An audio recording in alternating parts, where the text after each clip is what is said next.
channel. I know it's been a while, but I had so much going on with like school and finals coming up and all the final details for this semester. And I hope everyone that's in school right now are doing good, and remember self-care, and we will all get through this, and you're doing awesome. So today's video is going to be about Ronaldo, and it's been overdue, and I've been wanting to do this video for some time, but the important thing is that we're here now. So Ronaldo is our second born, our first son, and he is 2 years old, and he is this wonderful, amazing little human being. And it's funny how we found out about him. I didn't know that, you know, once I had Abigail, I was like, okay, she's my one and done. Maybe this was the only opportunity of me becoming a mom, was just having one, and that's it. So when Abby turned 1 and about 3 months, she was about 1 and 3, I had a consultation with a surgeon because I wanted to do the tummy tuck because of the excess skin that I had after bariatric surgery. I was referred to a plastic surgeon, and that day that I went to the doctors with my daughter, and we went to the waiting room, and it wasn't super busy in the waiting area. So when we were sent back, it took a while though, like about 45 minutes, and I was just sitting there like thinking like, oh, should I do this now? Maybe I should have one more, I should try, I don't know. So when the doctor came in, I did mention I wanted to try, maybe I'll return another time, maybe another year. And he said, yeah, it's better for you to be done with having children than to go through the surgery and then, you know, being pregnant and stretch it out again. So I was like, yeah. When I got home, I don't know what in me was like, take a pregnancy test, just do it. So I had one at home because my doctor had given me one to keep at home because I wasn't under any birth control because I was breastfeeding Abigail. So that was, you know, stopping my menstrual period. It wasn't coming because I was breastfeeding her. So then my sister-in-law and my brother went to the store, and I was at home with their kids and my daughter Abigail. And when I went to the bathroom, I was like, let me just take this test just for fun, I guess. So when I took it, to my surprise, it was positive.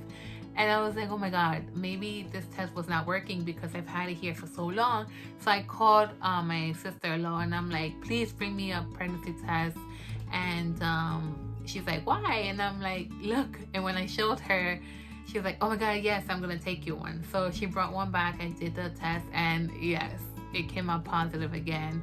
And this was about 1 or 2 weeks before Christmas. So I've always wanted to do one of these surprises. So I was like, okay, it's Christmas time, let me just do it then and tell him in Christmas.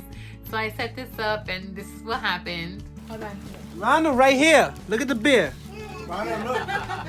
Look at the beer. It's right here. Tell him you don't got a beer. Okay. Y'all, don't be playing these games, man. We don't play these games out here. Ain't no time for these games, man. I don't want that. Oh, he played you, yo. Open your back. Open your back. Puppy, back up. Open your back. You get a trick of Theo Ronald. Get back. Look, one more. Oh, shoot. No go. No go. That's it. We want to give you some news.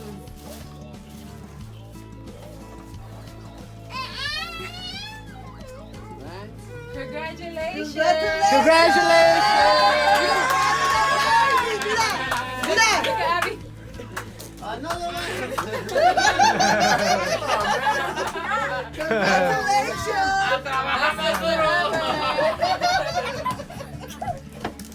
Thank you. You're having another one.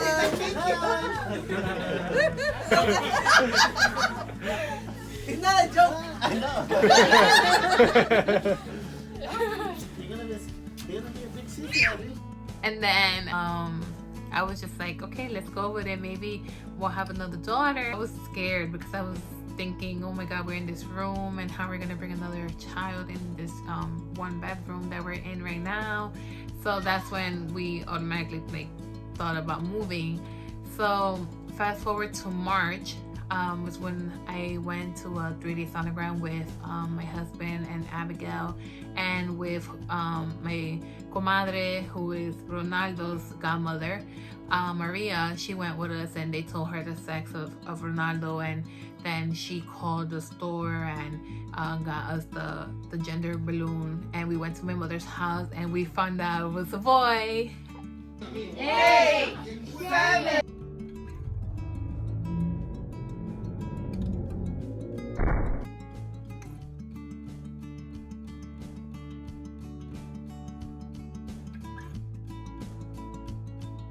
And I was thinking it was a girl. I was like, okay, maybe I'm meant to have girls, and this is something that I was just like shocked.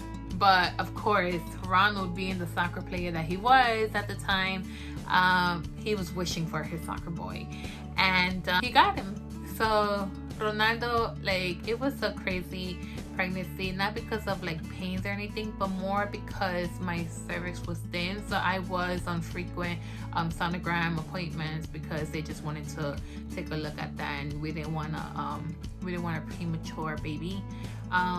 So I was scared to have a preemie. So we just did what we had to do there, and then when I moved upstate, it was just Abby and I. So I was more scared because I didn't know anyone here. I just had my husband, who was still working at the city, and my brother-in-law, who was working nearby, who I can always call. But you know, I just felt like I didn't want to bother him too much. So I would like tell the doctor here and there, like, you know, I need to get checked, and they had all my records from the city, so it was okay. So when I gave birth to Ronaldo, I don't know, something in me just like knew he was someone special. He was gonna be that troublemaker. They always say like the first one is always calm, and the second one is a firecracker, and he is our firecracker. He was only like about a week or two when he rolled over, and I'm like, what? Like, he wanted to like stand up. Like, I would put him on my chest to lay down, and he would like jump up and down. I'm like, no. Like, I was so scared. But he was always a happy baby. Like, I always caught him smiling when he was sleeping. Like, he had like beautiful dreams, I assume. And he's very smart. Like, he's very curious. Like, he knows everything, like letters 1 through 30, his alphabets and his shapes and colors. He's so smart, and he loves also learning with Abigail when she's doing her remote learning at home. So that also helps him to you know, get better cognitively. And I love it. I love that he's curious. He loves books, and every time we go shopping, like, for me to entertain him, like, I'll give him a book and he's looking at it, and it's just nice. Like, I adore him so much. And I don't know, like, I've heard like sometimes like boys just has the mother's heart.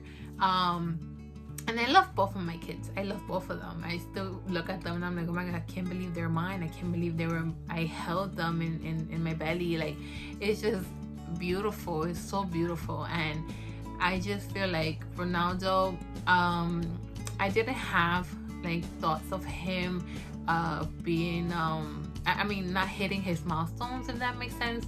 I did get him evaluated when he was about 15 to 18 months just because of Abigail. So I just wanted to roll that out. So when they came to evaluate him, they told me that I didn't have to have any services for him, but I had to call them back if I saw something. I guess him not hitting the targets on his milestones. So I felt like I didn't have to call them because he's speaking, he's using sentences, he's doing pretty much everything that he should be doing at his age. And I, for one, like, I felt a little relief because I didn't have to worry about finding him services and getting him the help he needed. He just does at home a lot, and they said that, you know, the second child looks at the first child, but at the same time, like, I knew from the beginning, and I spoke to my husband about it, and we said, we're not gonna compare them. They're gonna learn the way they do. They're gonna do things at their own pace, and we're just gonna be there to support them. So it was really good that he picked up a few things, but he's so smart, and he got that from me.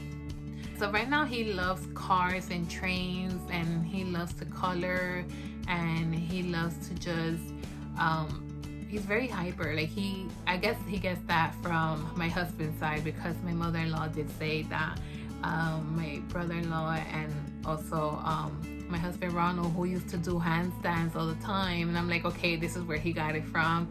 And I just gotta keep an eye on him, because he is sometimes like all over the place. Like, I do have to keep an eye on him, but he's just a joy to be around, and I can't wait for him to go to school, because I know he's gonna have so much fun. I can't wait for him to be around other kids his age and just socialize, because like I don't have family here, and he's always with just us and Abigail.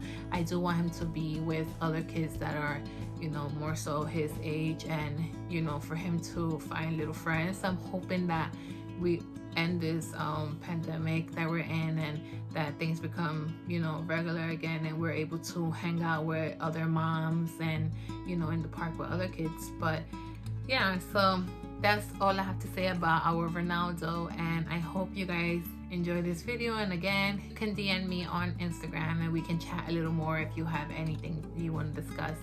So we'll see you in the next video. Bye.